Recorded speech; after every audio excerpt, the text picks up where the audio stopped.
All right, everyone, welcome to our virtual briefing, Standing on Our Principles, How the Child Tax Credit Can Promote the Economic Security and Well-Being of Children and Families. My name is Elisa Minoff, and I'm a Senior Policy Analyst at the Center for the Study of Social Policy.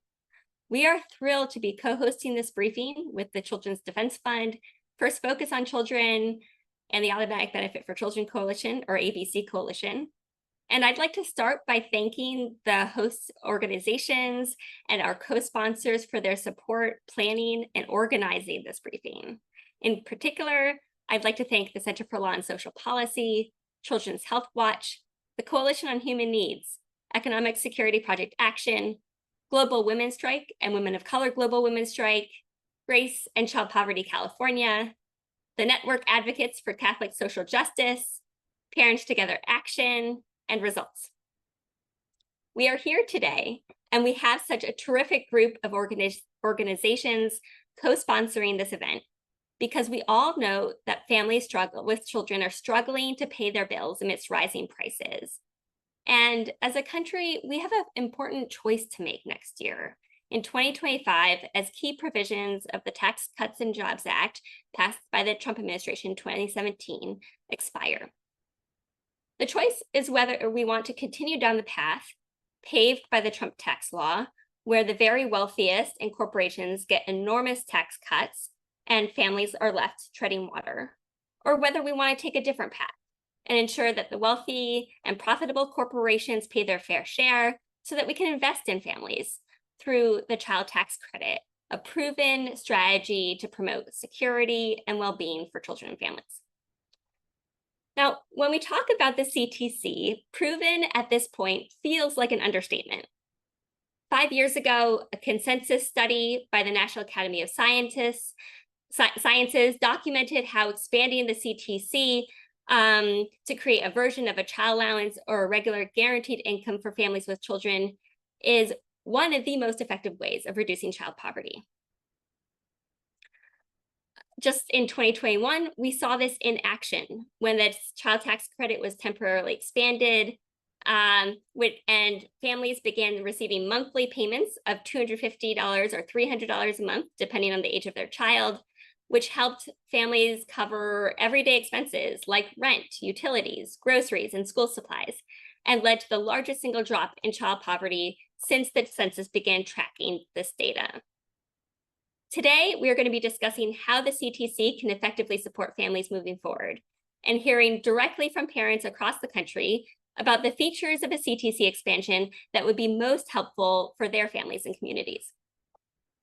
Before we get to the panel, we will hear from two steadfast champions of children and families who've devoted their careers to strengthening economic supports for families so they can meet their needs and live their lives with dignity and respect. First, I'd like to welcome Congresswoman Rosa DeLauro of Connecticut, who in her over 3 decades in Congress and in her position as ranking member of the House Appropriations Committee, has fought for critical investments in families. Families received the monthly CTC payments in 2021, thanks in no small part to Congresswoman DeLauro's relentless work.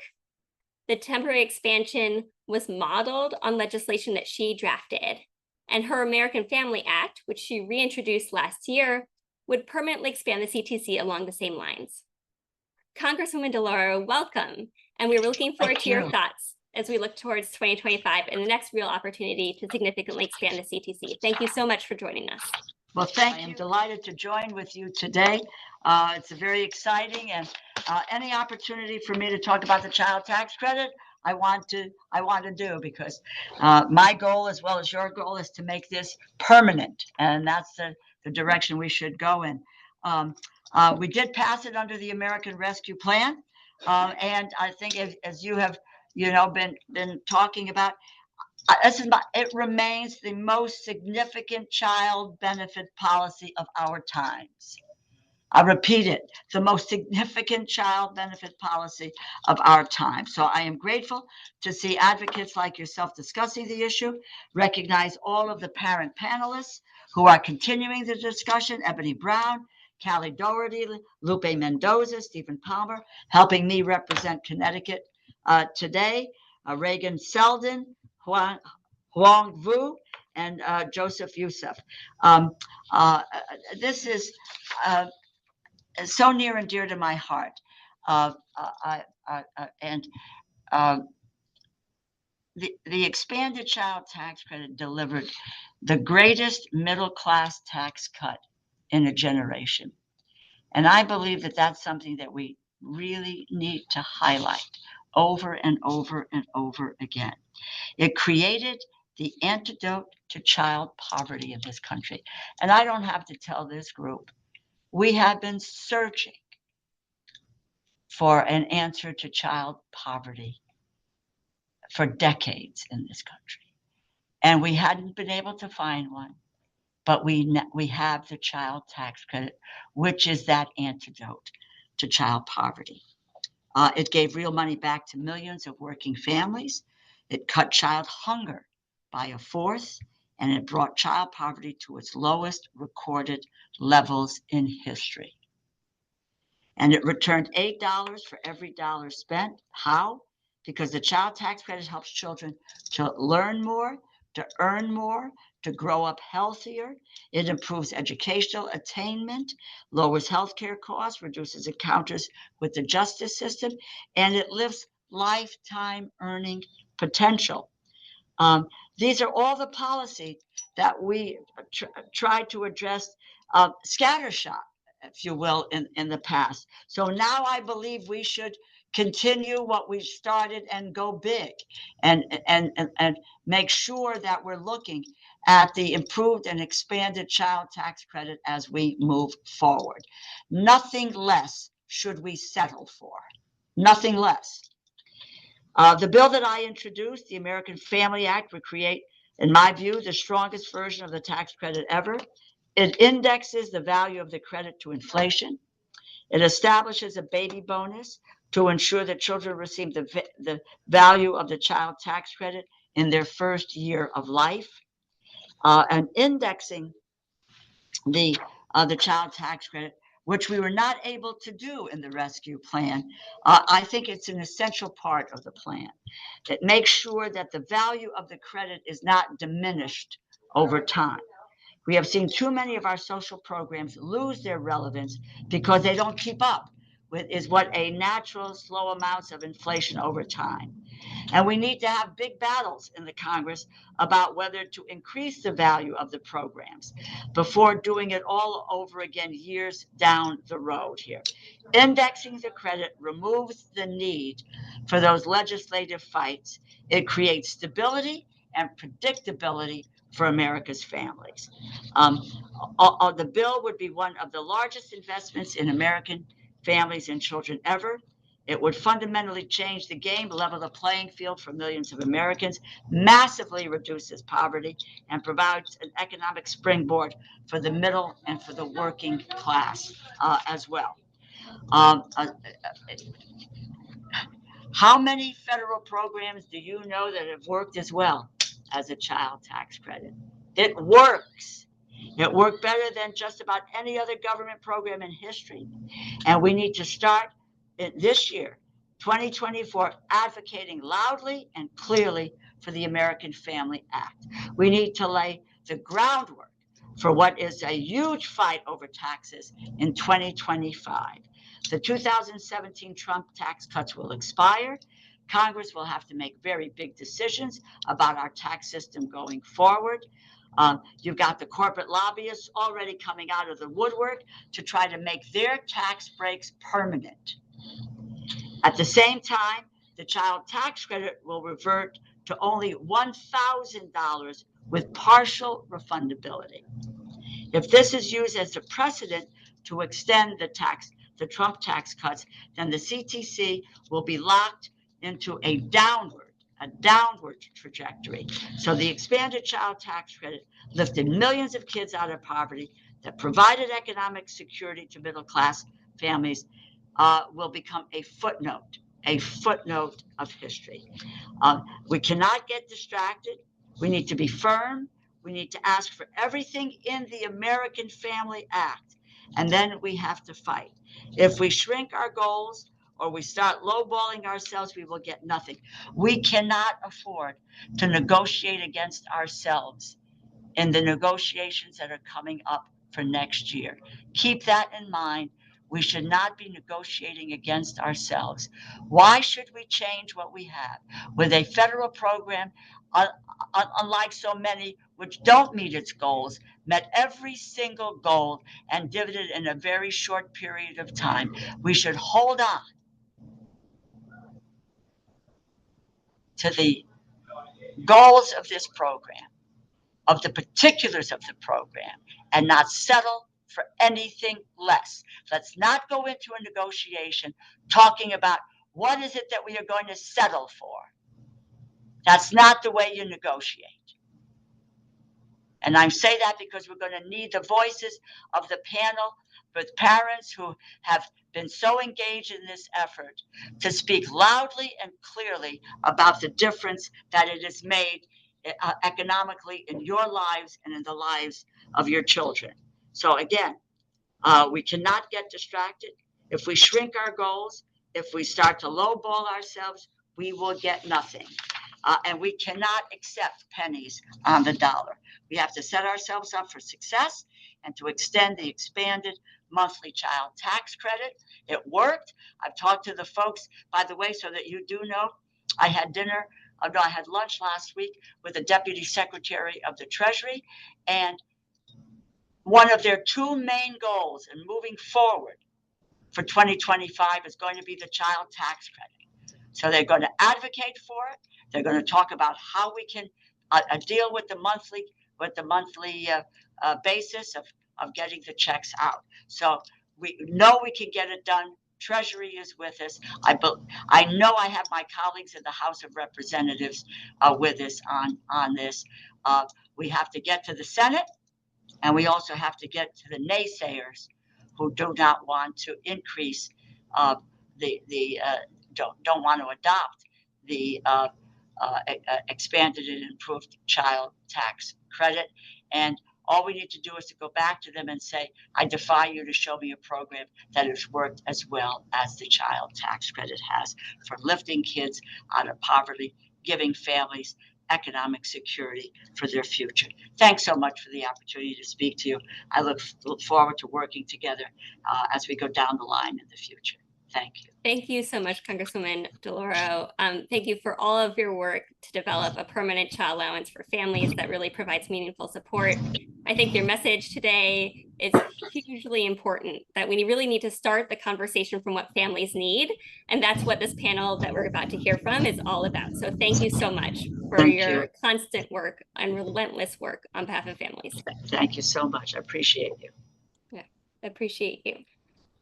Next, we will hear from Congressman Jimmy Gomez, who represents California's 34th District. Congressman Gomez founded and chairs the Dad's Caucus, which works to expand the CTC alongside other supports for families with children, including childcare and paid leave. Congressman Gomez is currently, as we meet here, flying back to DC, so his remarks will be recorded and we will play them for you now. Thank you for joining us. I'm Congressman Jimmy Gomez. Last year, I founded the first ever Congressional Dads Caucus to bring more dads into the conversations about how we can better help families succeed nationwide. We're here just days before Father's Day to talk about one of the strongest tools we have to help children and families, the Enhanced Child Tax Credit, which delivered a monthly check to those who needed it the most. Tax policy works best when you put working families first. The American Rescue Plan supercharged the child tax credit and as a result cut child poverty from anywhere from 40 to 60% in a single year depending on where you lived. We use the tax code to deliver relief directly to American families. And for a brief moment, families breathed easier.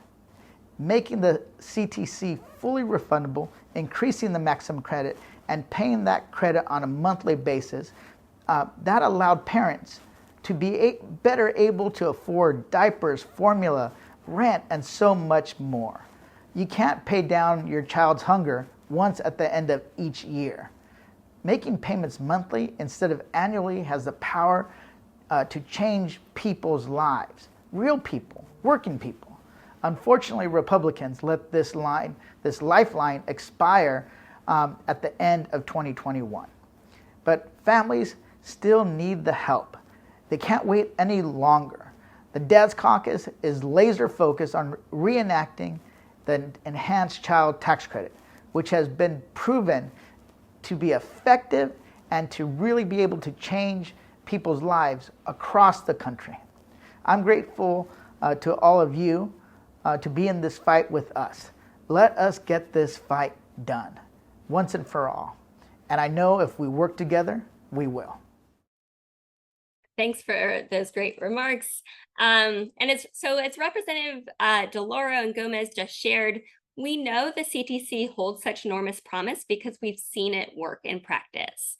Now we're going to return to our panel to learn how an expanded CTC can most effectively support families and communities in the coming years. If you have questions over the course of the panel presentation, please drop them in the Q&A function. We will do our best to get to them over the course of the discussion. And we'll start with brief remarks from each of the panelists and then have a bit of a back and forth and conversation about what we think should happen over the next coming year as we prepare for the big tax debates in 2025. The panelists today each have deep expertise on the CTC. As parents, they know how critical unrestricted cash is when it comes to paying the bills. And many received the CTC when it was temporarily expanded. And they are all members of the ABC Coalition's Parent Caregiver Advisory Board.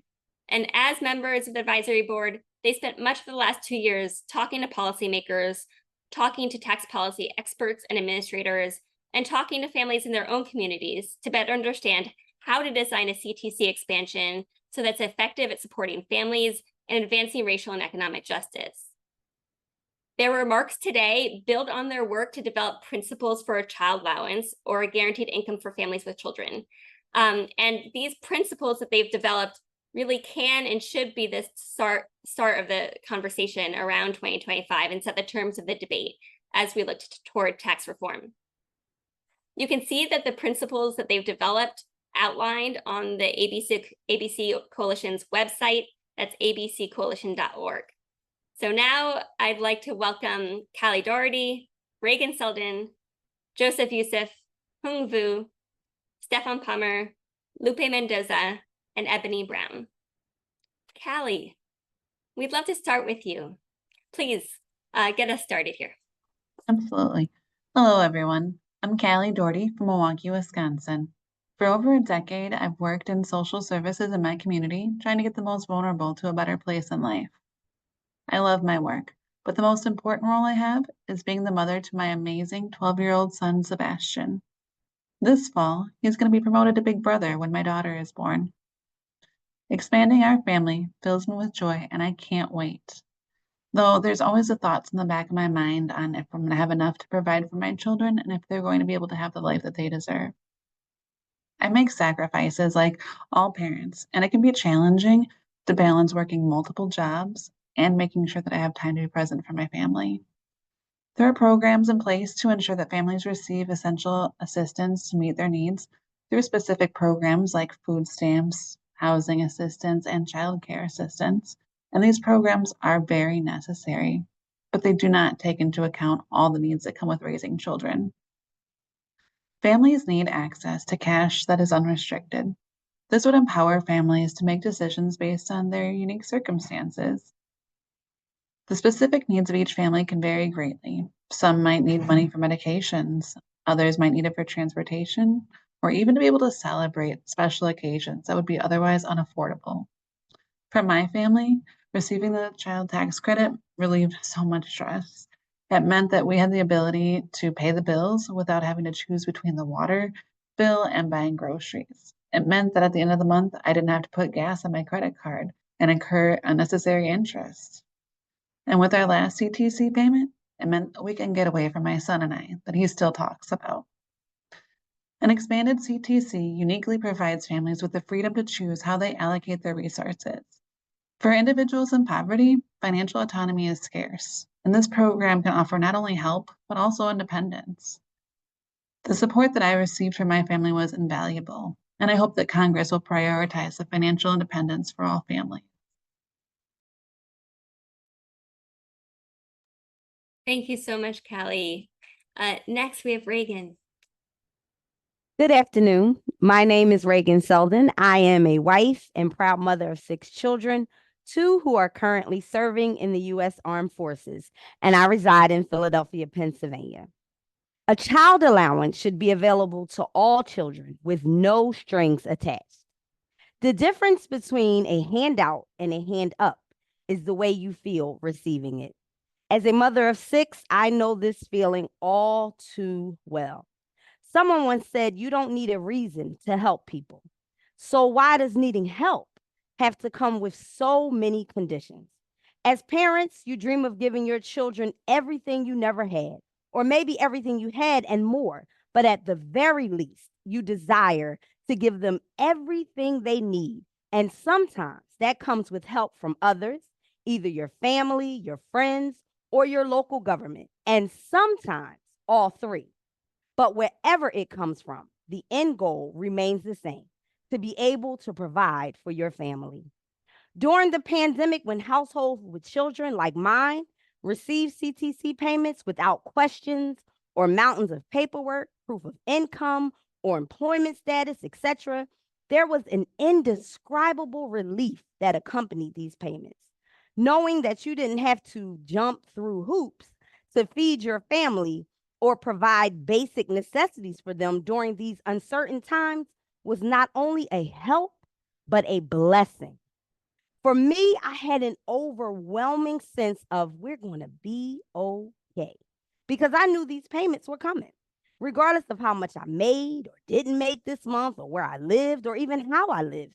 I knew that I would be able to give my children the certainty of food and shelter in a time of uncertainty. Currently, even though the pandemic is over and the payments have stopped, children all over this country are still hungry. They are still houseless and still desire the basic necessities that some take for granted. Child food insecurity continues to be a major concern in the United States. In 2022, 17.3% of all household children, 6.4 million homes nationwide, were grappling with food insecurity. You should not have to explain or prove to anyone why you need to feed your children or why you want to be able to put a roof over their head. And you certainly should not have a limit or a condition on it. At the very least, children should know where their next meal is coming from. And parents should not have to wonder what they have done or what they didn't do to make this happen. Martin Luther King once said, there is nothing new about poverty. What is new is that we now have the resources to get rid of it. By providing monthly, unconditional, no strings attached payments, we would not only be using the resources that our children so desperately need and deserve, but we would be creating an empowered generation, not an impoverished one. Thank you. Thank you so much, Reagan. Next up, we have Joseph. It sucks when you go after somebody that has some powerful words. Like, man, whew. All right. Hey, everybody. My name is Joseph Yusuf. I'm calling out of Washington, D.C. I have a 11-year-old daughter by the name of Jakayla. As a father, I believe the child tax credit should provide meaningful and tangible support to all families, regardless of their economic status, race, lifestyle, regardless of those things, right? Percy Shelley said it best: the rich get richer while the poor get poor. As a fellow poor man myself, I am tired of the cycle. I'm tired of trying to find a job that understands my worth and then pays me what I'm worth and then also add on to my worth. It's very rare to find jobs and situations that can accommodate that. However, I'm still optimistic that one day I'll be in a better position to provide for my family. For now, I do need the help of my elected officials, AKA my government.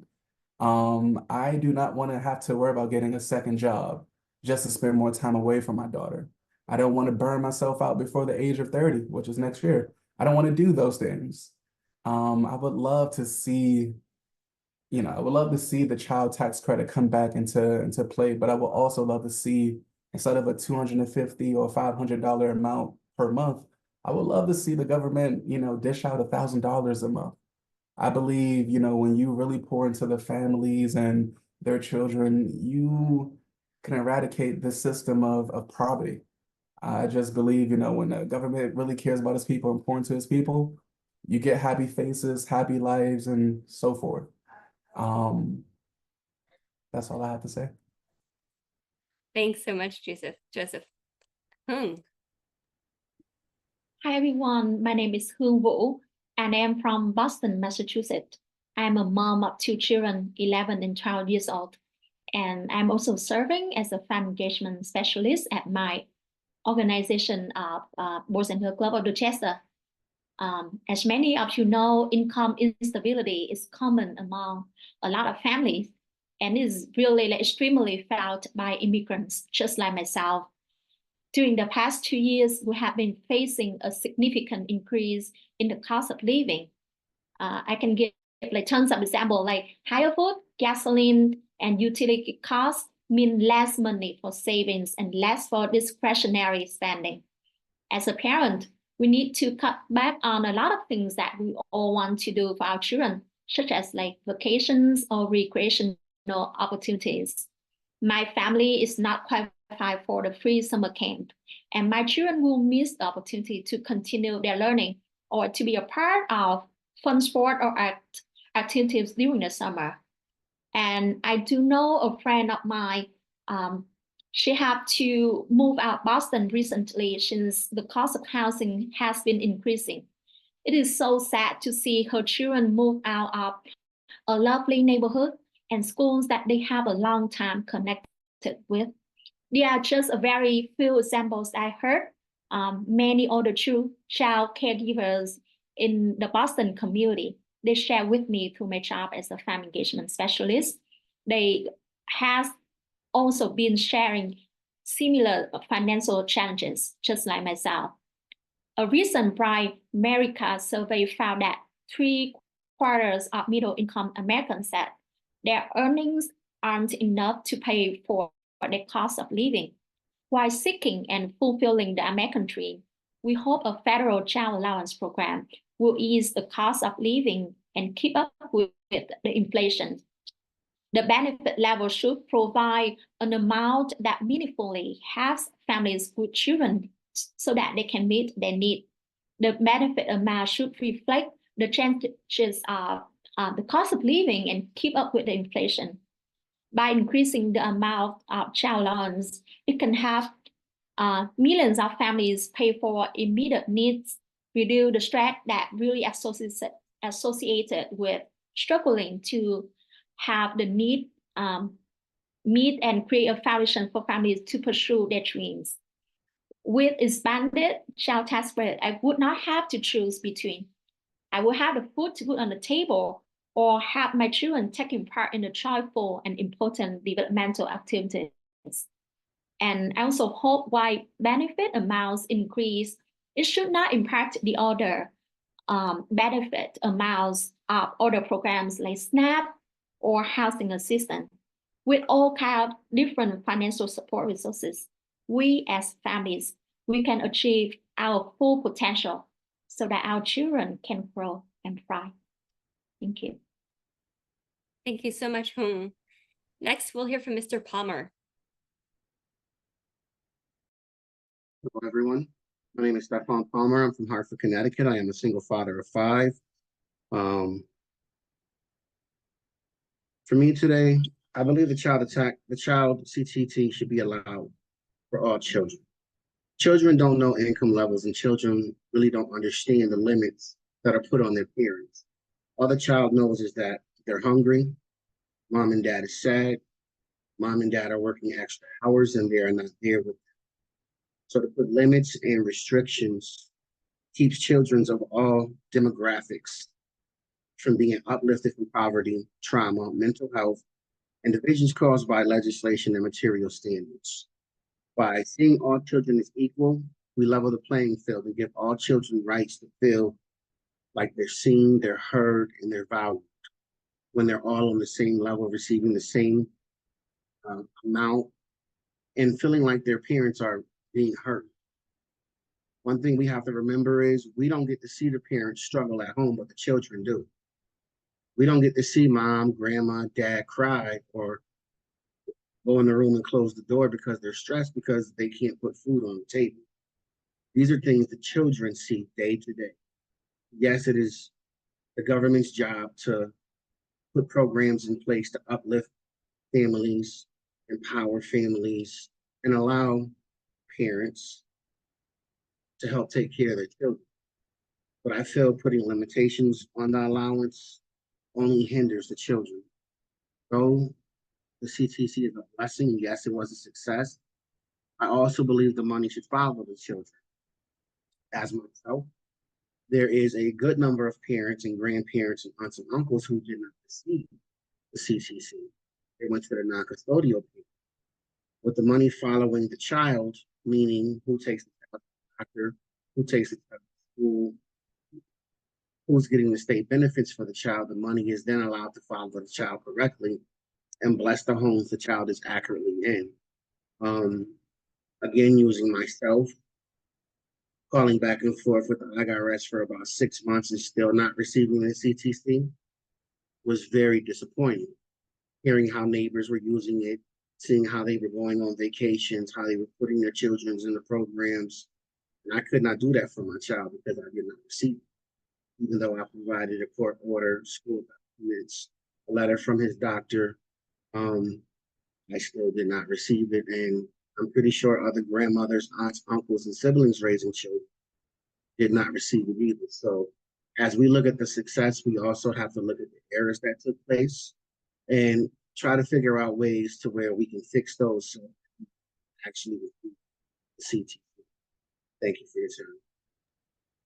Thanks so much, Mr. Palmer. And that's such an important point that as we work towards getting legislation passed to create a child tax credit that really does support all families, we need to make sure it's really administered well so that the families who should receive it receive it. Next, we will hear from Lupe.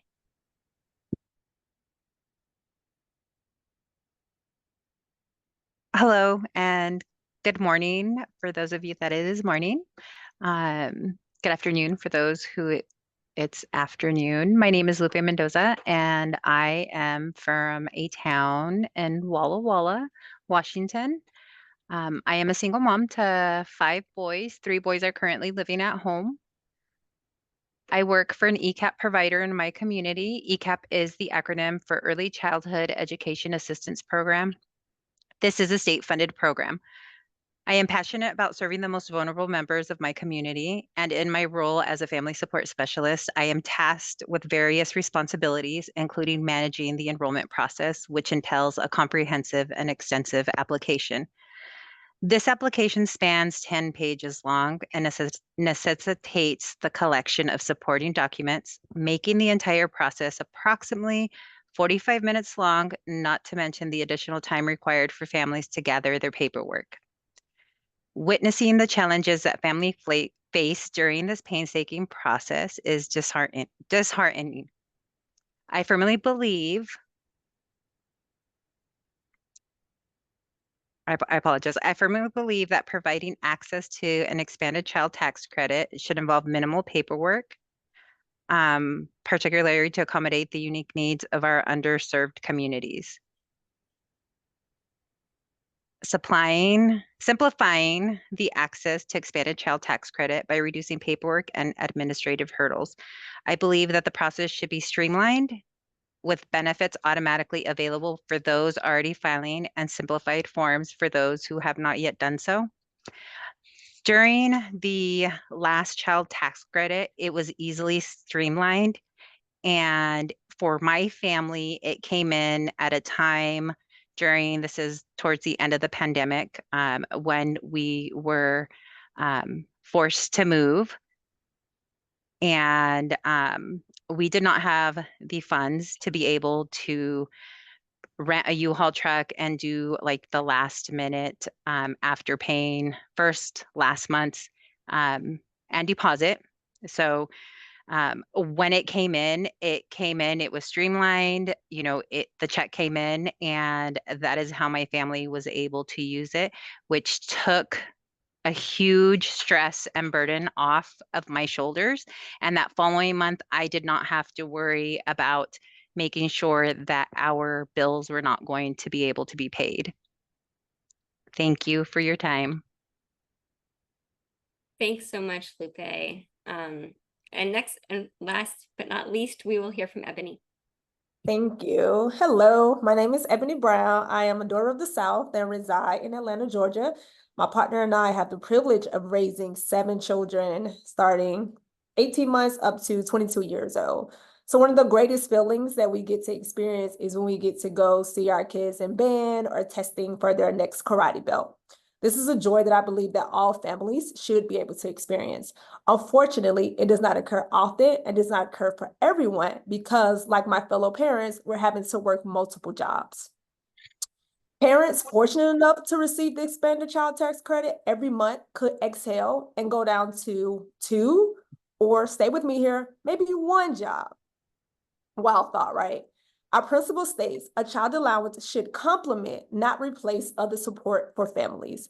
So our children still need to eat. So SNAP will still be necessary. Our children still need to go to regular doctor's visit. So Medicaid and medical programs are still necessary. An expanded child care credit does not replace the other, as all of these are necessary to raise our children to become productive citizens. Without the threat of losing existing benefits and still being able to receive the monthly CTC, families are able to spend more time together and have more space to create memories. So I ask that you join me and my fellow PAB members as we stand on our principles and move for having a permanent child tax allowance in the 2025. Thank you. Thanks so much, Ebony, and thank you all for all of those remarks. Just incredibly powerful and wonderful to hear for those of you who received the CTC in 2021, just how powerful that was, and to think about the improvements that need to be made to make sure that all families can receive it in the future when it is expanded. So I have a few questions. We've gotten a few questions in the Q&A using the Q&A function. Audience members, as you have questions, as they come up in our conversation, please drop additional questions in the Q&A app thing in Zoom. But I'll start us off. We had a couple of questions around the benefit levels. So as folks may know, right now, the maximum child tax credit is set at $2,000 a year. That's $2,000 annually. It's not available monthly. And as Congresswoman DeLauro mentioned, that is set to fall back down to $1,000 annually at the end of 2025 if nothing happens, if Congress does not act. And that's the maximum benefit. So not all children receive that. There are families with the lowest incomes who do not receive that because the CTC currently phases in as incomes increase. So a few of you talked about how important it was that the benefit levels be meaningful. Joseph put out there that it should really be about $1,000 a month. Hung mentioned that we need to make sure it keeps up with the cost of living. This is a point that Congresswoman DeLauro also raised, that we need to index it to inflation. As policymakers are thinking about benefit levels, what do you want them to keep in mind? What benefit levels should we be thinking about as we're thinking about expanding the CTC? And what are the considerations we should be weighing? I'll open that up to anyone who wants to jump in. Well, I think the main thing they need to keep into consideration is, I mean, if we look at the cost of childcare, some parents pay up to $1,500 a month just for one child to go to childcare. If we look at the inflation of food right now, $300 is probably 4 bags of food. That'll probably last maybe a week, depending on how many kids you have in the home. After school programs now range from $250 to $400. And then if you have more than one child in your home, then you have to choose how gets to enjoy those programs. Then when it comes to basic needs, speakers start at $95 to $100 unless they're on sale. So yes, 300, 350 is a blessing, but to accurately help a family, we need it, as Joseph said, 1,000 to 1,500, to where we're actually uplifting that family or we're covering a bill. Some families struggle with food, rent, utilities, gas to get to work, getting clothing for their children, doing laundry. So if we're gonna set a limit, let's set a limit where we actually help families pick themselves up, where after 4 to 5 months, we see the outcome, we see the happiness, we see the less stress. We see the kids in after school programs and not left at home alone because parents are working. Let's effectively uplift these families by giving them a limit that actually helps them pick themselves up. Thanks, Mr. Palmer. Anyone else want to weigh in on the benefit level question?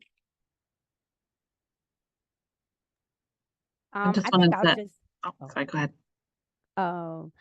Really quickly, I just want to echo the sentiments of Mr. Palmer, especially for the daycare piece of it.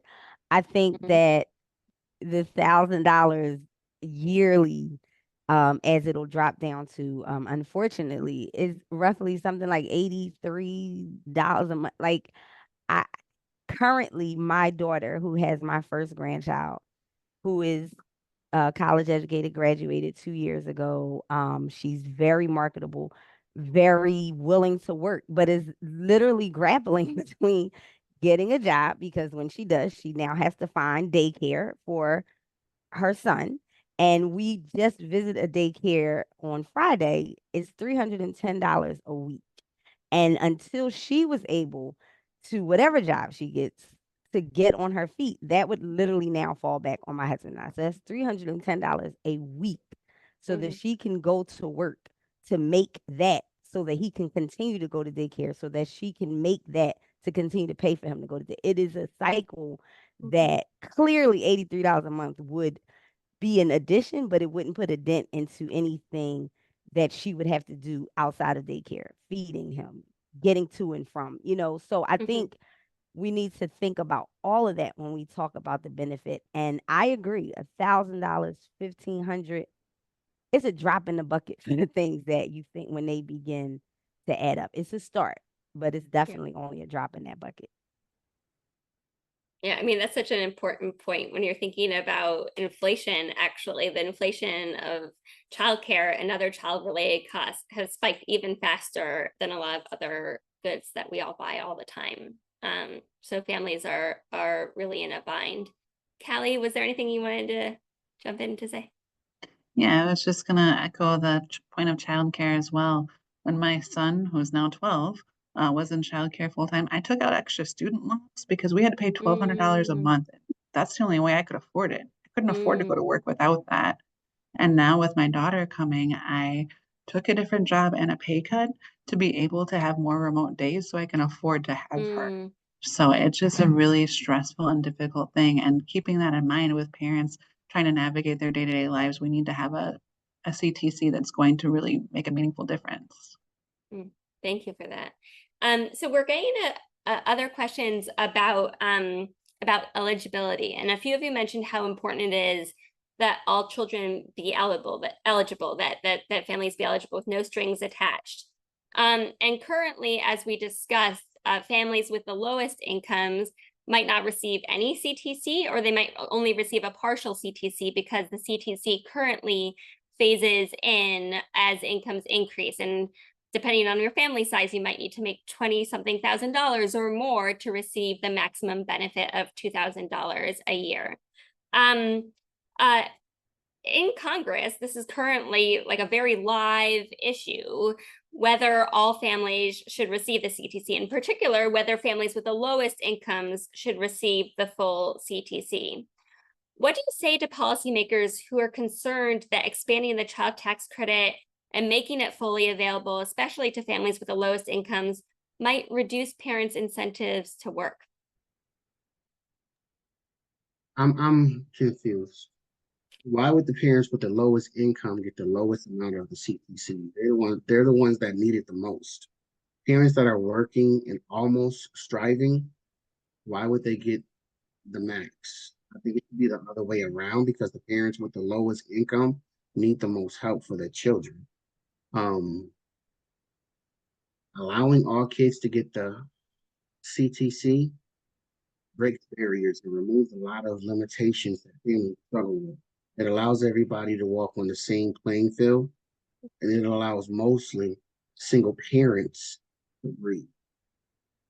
A lot of parents go through day to day where they struggle and they have to cover it up in front of their children, their friends, and their family until they get home. And most people break down. Um, I think that needs to really be looked at, and I think parents need to be involved in that because this is again a great thing that's happening, but you need the people that it affects the most. Um, Again, I don't understand why the families that make the least get the least from the CCC. That's to me. Thank you, Mr. Palmer. Can I jump in? I feel like that statement is almost comical. So it's like, not that we don't want to work. I have 4 jobs at one point, like 4 jobs. That is insane. And I manage my money extremely well. So in Wong, she talked about inflation. Like it's not that we don't want to work. It's not that we don't know how to budget. It is trying to keep up with the cost of living in America. And so it almost feels disrespectful at this point to say, if you give me $1,000, you're going to quit working altogether. If you give me $1,000, I will pay a bill and still go to work so that I can pay the other bills that it costs to live in this country. Please do not insult parents to say we just gonna stop working because you may or may not give us 350 up to whatever this expanded amount may be a month. I take that very offensively. And I would venture to say that my fellow parents would say the same thing. We're not just, oh, government, give me money so I can quit. No, we are trying to support our children. We are trying to raise our children. We are trying to give our children a life, as was stated earlier, that is better than the ones that we have had. So policymakers, please understand that that is not the ultimate goal. This is not a hustle. We are not trying to figure out how to break the bank for the government. We are simply trying to be parents and raise the kids that will run this country. So if you want productive citizens that will run this, then we invest in them now. Otherwise, then this country will go to hell in a handbasket. Thanks, Ebony. You're getting a lot of nods there from your fellow panelists. Anyone else want to weigh in on this question? I mean, I definitely have to agree with my fellow PAB members. I know my daughter would kill me if I continue to use her as an example, but I see it every single day. I see her out there pounding the pavement, looking for a job, filling out, and I do not believe without a shadow of a doubt that if she received these payments, it would make her sit back and say, oh, okay, I have this. So now I don't have to work anymore. I see it as it would help her to breathe a sigh of relief, knowing that she's still able to feed her child while she's still looking and currently pounding the pavement and almost begging for a job daily.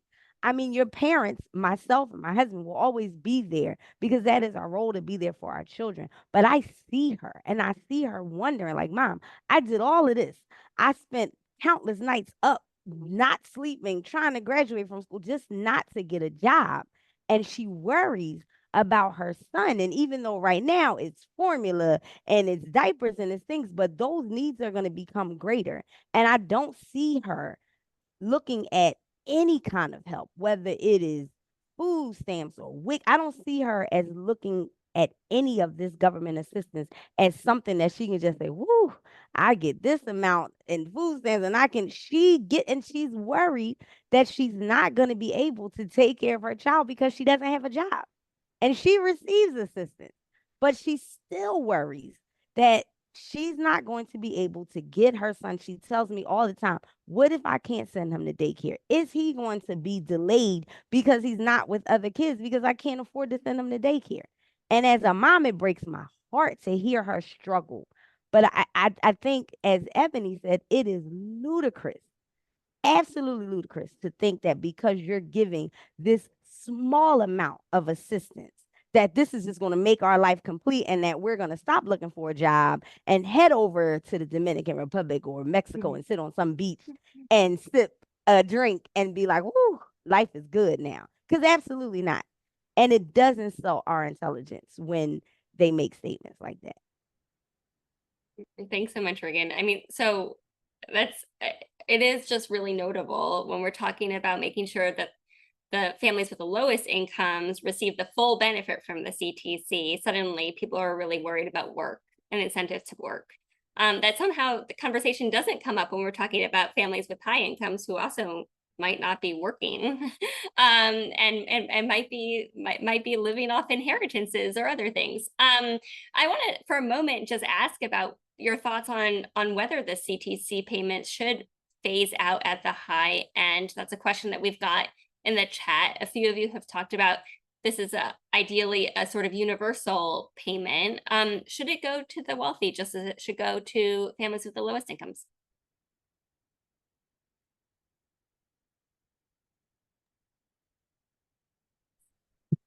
Joseph, go ahead. In order for us to get it, I feel like, yeah, we got to include the rich, and I hate to have that language. In a fair world where we don't have to deal with politics, I'm all for the poor become rich and then establish a generational wealth. But due to the current economics and due to the current just politics within America, I'll just say for now, I don't mind giving to the rich, but at some point, obviously, we'll cut them out and then just worry about the middle class and lower class. Anyone else want to weigh in on that?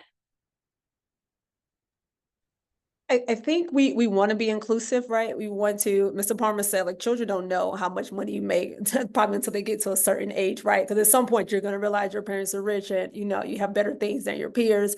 But I think the goal for us is to get people out of poverty. So the wealthy aren't in poverty. And so, like, I mean, yeah, that becomes a really kind of deep dive into that conversation, but I would prefer the focus is on the people that are struggling, the children and families that aren't eating, the families that are, you know, light bills are possibly being, you know, cut off and things like that, not the ones that are sitting in a mansion, which don't know how many rooms are in their house, and so probably could care less how much their light bill is. And so my preference, you know, we talk about collectively as a board, we want to include everybody, but I think if we had to begin to narrow down and deep dive into what the actual policy looks like, our priority needs to be these people that are not eating, that can't go to daycare, that, you know, are struggling in ways, and get them into that level. We talked about the disappearing middle class, and we're trying to bring people up. And so that's kind of how I would view that. Yeah, I know that's something that, as you're talking about the middle class, it was really important for many middle income families that the CTC was available to them, because otherwise it's like you're getting help and then it's pulled away just as you're starting to feel some form of economic stability, right? So the CTC was a benefit during 2021 that many, that, you know, 90% of families with children received and benefited from, but it did phase out at the very top end. So it sounds like many of you would be comfortable keeping that structure moving forward. So I know, cognizant of time, realize we only have a few more minutes left with you all. And I wanted to bring it back to this question that Lupe mentioned in her remarks about as a child allowance or a child tax credit being really easy to access. Mr. Palmer mentioned how he didn't receive it because of administrative issues. In so many public benefit programs, it can be really difficult to access assistance families need, whether we're talking about childcare subsidies or school lunch, just because of that paperwork. And we all know parents are really busy, so any additional paperwork can make it difficult to get to sort of overcome these hurdles. But a lot of this paperwork can be super complicated, and you know, tax filing is not easy. Some of you helped participate in the testing of direct file by the IRS. direct file was a pilot this year. The IRS just announced they're making it permanent, but it allowed some families in some states to file their taxes for free directly with the IRS. And I wanted to open it up to you all to get your thoughts on how we can make it easier and more straightforward for families to receive the CTC and any other tax credits or refunds that they're owed. What should tax filing look like moving forward?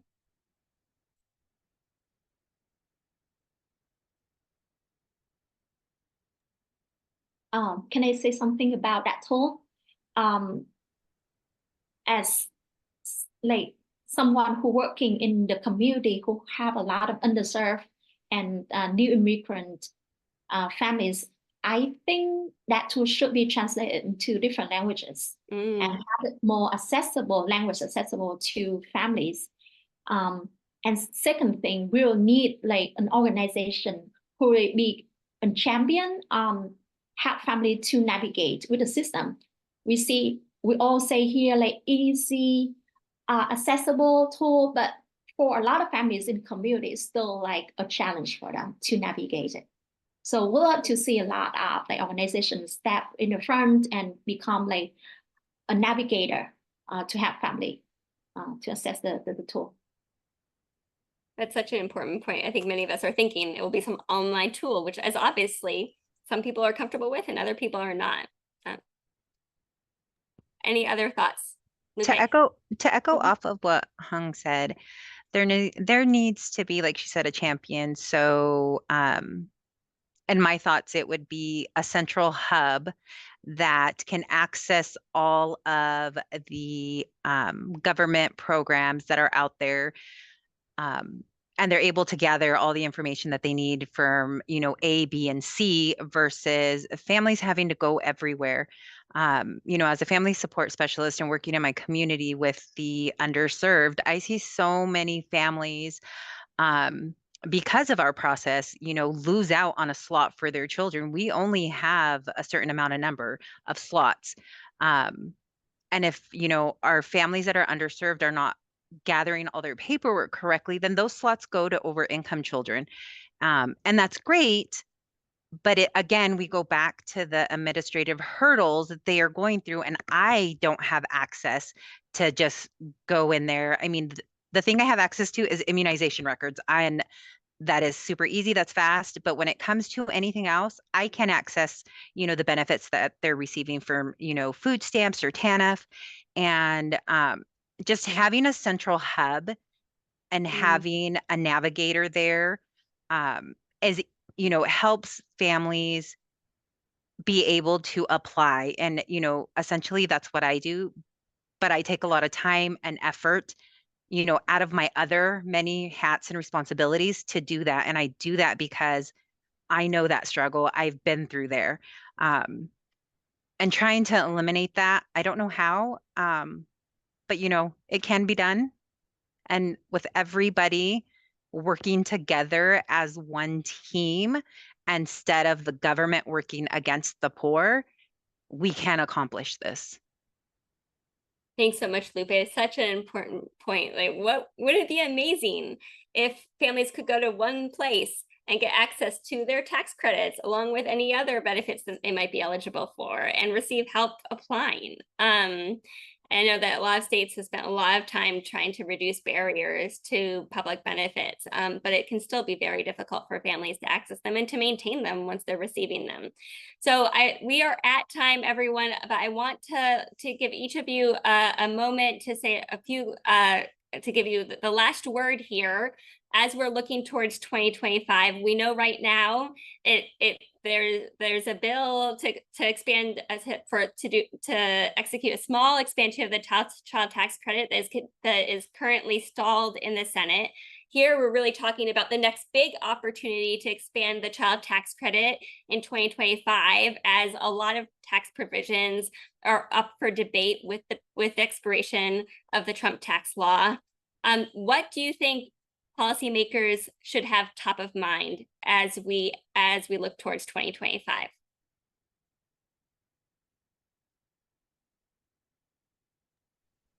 I would ask policymakers to just be people and how would you feel if you couldn't feed your son or your daughter? How would you feel if you had to work 3 or 4 jobs? How would you feel if any of this happened to you? And understanding that this is happening to the rest of America. It is your job. We have put you in office. It is your place to support us. Do your job. Period. For me, I would ask them to come spend a day with us. Come and see firsthand what we go through. Come and see how this affects the children. Come and see how they go to school hungry, dirty clothes, ripped clothes. Some kids are getting bullied because they don't know no better. They just know mommy or daddy can't get it. Grandma can't get it. Spend a day actually on the ground level and see why this is so important.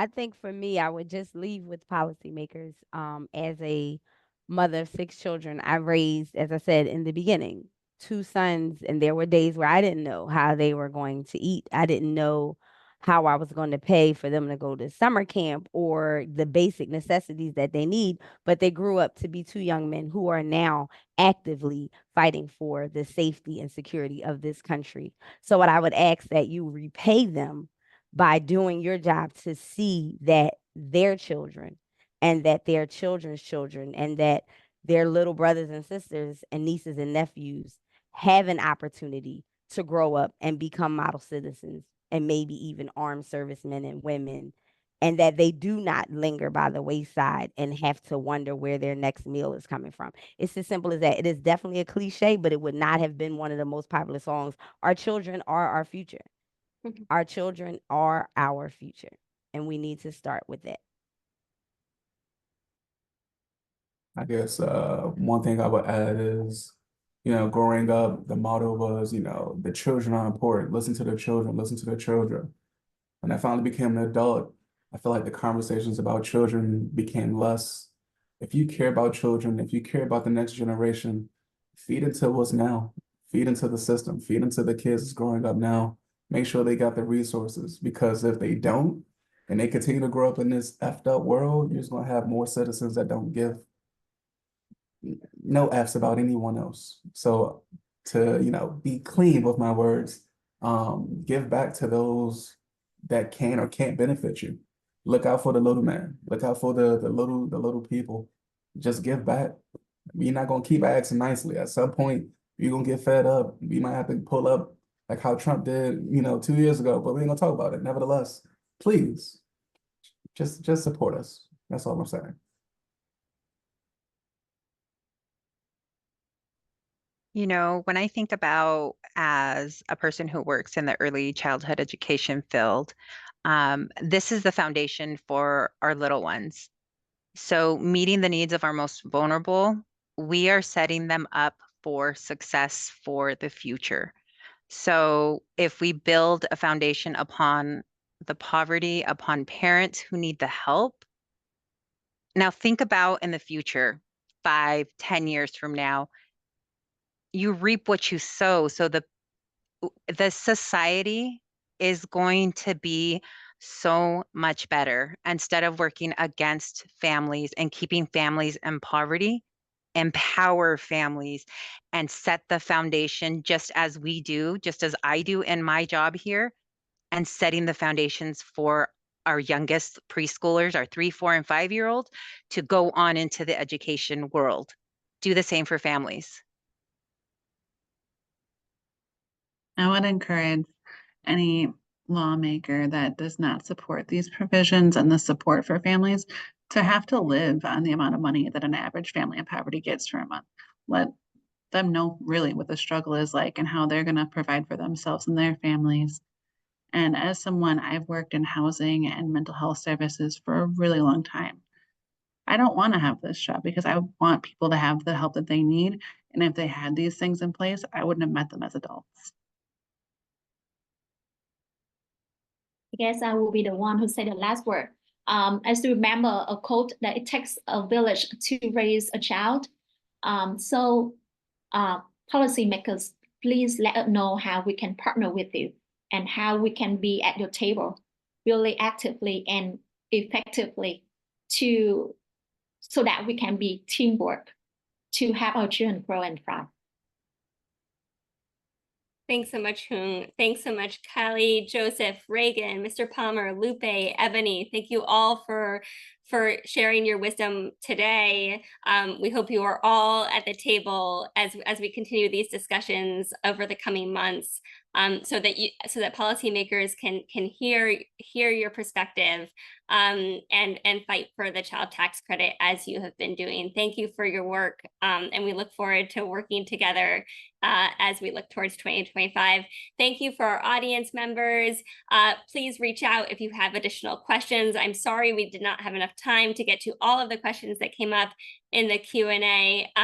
But we are here, the parents are here, and we're really looking to work together so we can see a really fully expanded child tax credit next year that provides meaningful support to families, and sets us all up for a better future. So thank you, everyone, and have a great rest of your afternoon.